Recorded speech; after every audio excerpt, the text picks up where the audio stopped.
భీమిలి నియోజకవర్గం టీడీపీ అభ్యర్థి గంటా శ్రీనివాసరావు ఎన్నికల ప్రచారంలో పండుగ వాతావరణం నెలకొంది. టీడీపీ డీజే సాంగ్స్ తో సాగిన ఎన్నికల ప్రచారంలో ఉత్సాహంగా పాల్గొన్నారు. రాష్ట్రంలో పాలన గాడి తప్పిందని, ఈ పరిస్థితిని చక్కదిద్దాలంటే కూటమి ప్రభుత్వం అధికారంలోకి రావాలని గంటా చెప్పారు. రెడ్డిపల్లి రోడ్డుకు గత టీడీపీ హయాంలో నిధులు మంజూరు చేసినప్పటికీ ఆ నిధులను ఉపయోగించకుండా వైసీపీ ప్రభుత్వం 5 ఏళ్లైనా నిర్మాణం చేపట్టలేదన్నారు. ఈ ప్రచార కార్యక్రమంలో టీడీపీ, జనసేన, బీజేపీ నాయకులు, కార్యకర్తలతో పాటు పెద్ద సంఖ్యలో గ్రామస్తులు పాల్గొన్నారు.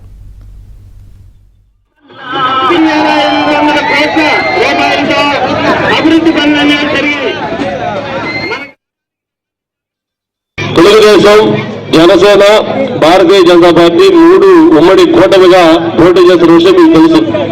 ఎందుకు జగన్మోహన్ రెడ్డికి వ్యతిరేకంగా 3 పార్టీలు కూడా కలిసి ఉమ్మడిగా పోటీ చేయాల్సి వచ్చిందో ఒక్క నిమిషం మనందరం ఆలోచించాలి. ఈ సందర్భంగా ప్రత్యేకించి మనం పవర్ స్టార్ పవన్ కళ్యాణ్ గారిని మనస్ఫూర్తిగా అభినందించాలి. ఎందుకంటే ఆయన ఈ విషయంలో చాలా చొరవ తీసుకున్నారు.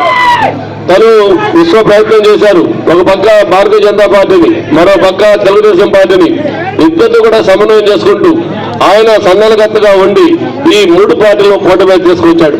ఒకవేళ ప్రభుత్వం వ్యతిరేక ఓటు చీలి మళ్ళీ పొరపాటున జగన్మోహన్ రెడ్డి గారు కానీ మళ్ళీ ఏమన్నా ఈ రాష్ట్ర అధికారంలోకి వస్తే ఈ రాష్ట్రానికి జగన్మోహన్ రెడ్డి లాంటి వ్యక్తిని ఇంకా బరాయించే శక్తి లేదు. అందుకే ఎట్టి పరిస్థితుల్లో కూడా వ్యతిరేక ఓటు చెల్లకుండా అందరూ కూటమిగా పోటీ చేయాలని చెప్పని ఈ రోజు ఈ కూటమిని మొత్తం కూడా ఒక దీన్ని చేసి ఈ రోజు 175 సీట్లు కూడా అలయన్స్ ప్రకారం పోటీ